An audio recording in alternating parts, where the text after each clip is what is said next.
ساڵی 2025 وەک یەکێک لە وەرچەرخانە هەرە گرنگ و مێژوویەکانی جەنگی ئۆکرانیا و رووسیا دادەنرێت.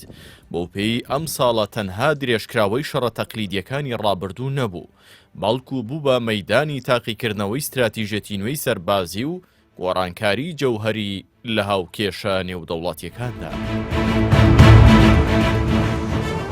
لەم ساڵەدا جەنگەکە چووە ناو خۆناغێکی ئاڵۆزەوە کە تیایدا سنووری نێوان بەرەکانی جەنگ و قوڵایی خاکی هەردوو وڵات تێکەڵ بوون و چەمکی بەرەی پێشەوە گۆڕانکاری بەسەرداهات. لەگەڵەوەشدا ئەمریکا فشارێکی زۆری لە حکوومەتی کێفکردکە لە بری جەنگ تەرکیزی لەسەر دانوستان و ڕێککەوتن بێت. ئۆکرانیا لە ساڵی 2025دا توانی سوود لە پێشکەوتنە خێراکانی بواری ژیری دەستکرد وەربگرێت بۆ پەرەپێدانی سیستمە درۆنیەکانی. ئەمە شوای کرد جەنگەکە لە زەویەوە زیاتر بەرەو ئاسمان و شەڕی ئەلکترۆنی بگۆڕێت بە جۆرێک کە درۆنەکان بوونە بکەری سەرەکی لە تێکشکاندنی تانک و زرێپۆشە قورسەکان.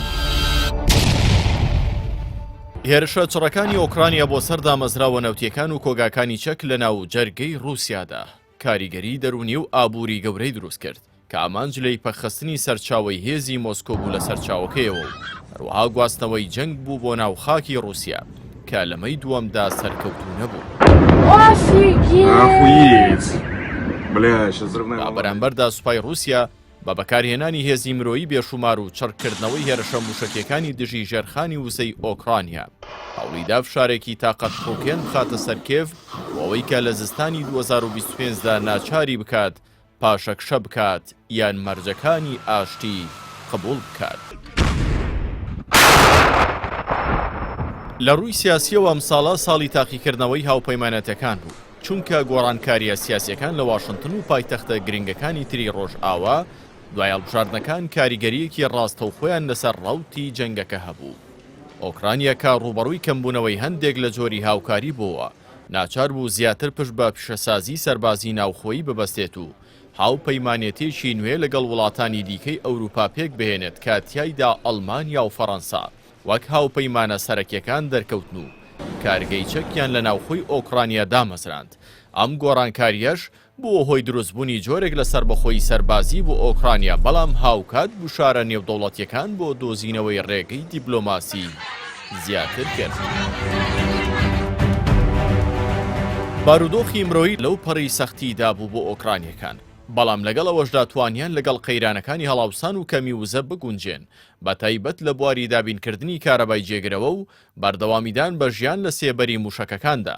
لامان کاتدا ئابووری رووسیا بەهۆی تێچووی بەرزی جەنگ و سزاکانەوە تووشی هەڵاوسانێکی گەورە بوو کە ئەمەش ناڕەزایەتیەکی بێدەنگی لە ناوخۆدا دروست کرد. لە کۆتاییەکانی ساڵی 2025دا دەنگۆکانی پەیوەست بە ئاگربەست بوونەتە ڕاستی و ئەمریکا لە ڕێگەی پلانێکی دۆناڵد ترەمپەوە فشاری لە ئۆکرانیا کرد دەستبەرداری بەشێک لە خاکەکەی بێت بۆ رووسیا لە بەرامبەر ڕاگررتنی جەنگ. گەرچی ئۆکرانیەکان بەڕوونی بە دەستبەرداربوون لە بەشێک لە خاکەکان ڕازی نەبوون، بەڵام ئەمە وای کرد ساڵی 2025 وەک ساڵی گواستنەوە لە پێکدادانی وێرانکەر بۆ جۆرێک لە ئاشتیەکی سارد لە مێژوودا بمێنێتەوە، کاتیایدا چارەنووسی خاکە داگیرکراوەکان هێشتا بە هەڵواسراوی ماوەتەوە، بەڵام قورسی جەنگ بەراورد بە ساڵانی پێشوو گۆڕانکاری بەسەرداهات و بۆ وێزگەیەک بۆ دووبارە داڕشتنەوەی نەخشەی ئاسایشی جیهانی و دەیگەیشتن لە سروشتی جەنگە نوێەکانی سەدەی 21.